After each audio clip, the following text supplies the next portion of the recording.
Ndene Njaay ndene njogo alo xaalis ba ndene dafa xaalal fa njogo nexe xaada ji waalo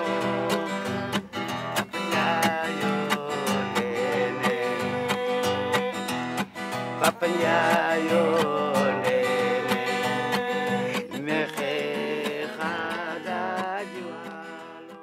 J'adore les librairies parce que c'est des lieux de vie, c'est des lieux de culture. Je veux dire, c'est des lieux, il y en a plein maintenant, il y a des librairies tellement différentes, enfin en tout cas en Europe, en France, spécialisées ou pas, ou avec une façon comme ça de choisir les livres, de les présenter, qui sont souvent très originales, très personnelles. Et on peut rester des heures, même sans lire, juste à regarder, à sentir les livres, à regarder les premières pages, à lire la 4e de couverture. Non, c'est merveilleux, ce qui ne m'empêche pas aussi de commander des livres sur Internet, j'avoue. Mais c'est vrai que ce n'est pas le même plaisir. J'ai un peu une identité double, puisqu'au départ, je suis française et je suis juive. Aujourd'hui, tous les Français ne sont plus catholiques et blancs, etc. Mais quand j'étais petite, c'était quand même un peu comme ça. Donc évidemment, déjà, j'étais dans une minorité, dans une appartenance spéciale, comme ça.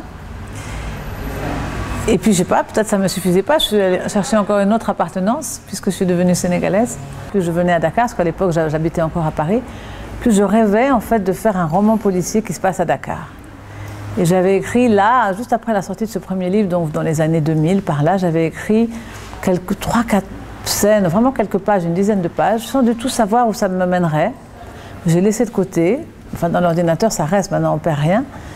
Et puis quelques années après, je sais pas, après être maintenant venue m'installer à Dakar, donc m'être nourrie de Dakar, du Sénégal, etc., j'ai senti un jour que c'était là, que c'était bon. Je ne sais pas par quel miracle, c'était vraiment une espèce d'état de grâce. Et je me suis mise à l'ordinateur et c'est sorti tout seul, tout ça, tout ce quotidien aussi que je vivais, que je m'étais réapproprié un peu, toute cette vie, toute cette culture.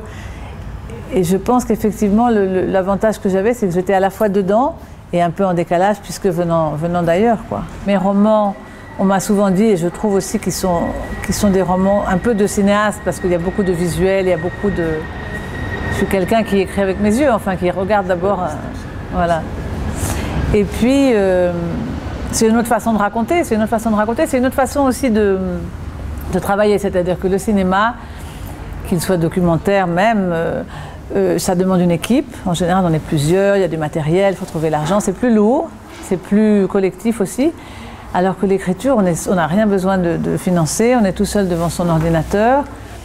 Et c'est autre chose, c'est une espèce de plongée en soi, comme ça. Le français, il est riche, il est réapproprié, remalaxé, créolisé par des tas de populations, de pays dans le monde. Et